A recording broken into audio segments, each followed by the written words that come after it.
अखंड मंडलाकारम व्याप्तम येन चराचरम, ऐसा स्तोत्र है, भगवान देवता की स्तुति होती है। अखंड मंडल यानी एक एक ही विभिन्न रूप से प्रकट हुआ है, यह हम जानने के कारण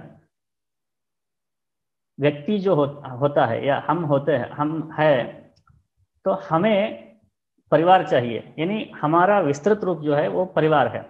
ममत्व शब्द का प्रयोग होता है हिंदी, यानी मेरा, ऐसा शब्द ममत्व किस में होता है? परिवार, पारिवारिक जनों में होता है। ये मेरा भाई है, मेरा बेटा है, ये मेरे पिताजी है।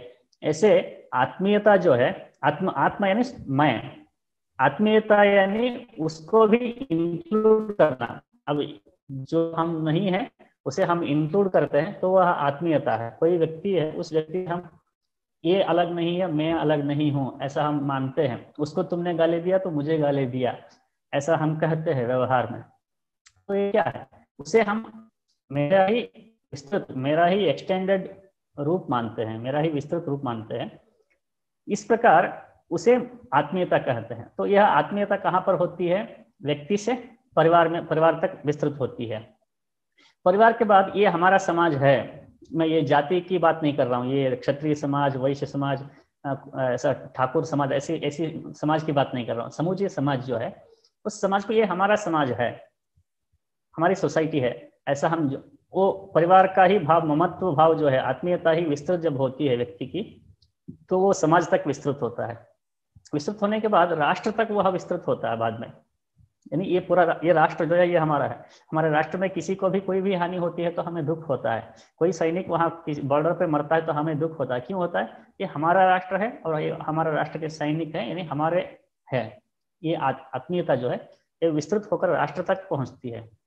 राष्ट्र तक पहुंचने के बाद और भी विस्तृत होता है यदि शिक्षा से, एजुकेशन से।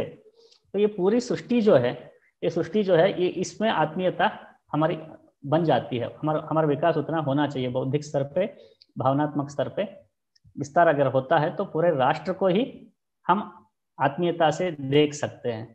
तो उस केवल राष्ट्र को ही नहीं, सृष्टि के बाद में परमेष्टि जो है, परमेष्टि जो व्यक्त अव्यक्त रूप में जो परमात्मा है, उस परमात्मा को मैं ही हूँ, यानी मैं ही परमात्मा हूँ, मैं ही इन भिन्न रूपों में प्रकट हुआ हूँ। सृष्टि के रूप में, पंच महाभूतों के रूप में मैं ही प्रकट हुआ हूँ, और उसमें और मुझ में भेद नहीं है। ये जो अंततोगत्वा जो ये परमेष्टि ज्ञान है, वहां तक भी ये पहुंच सकता है।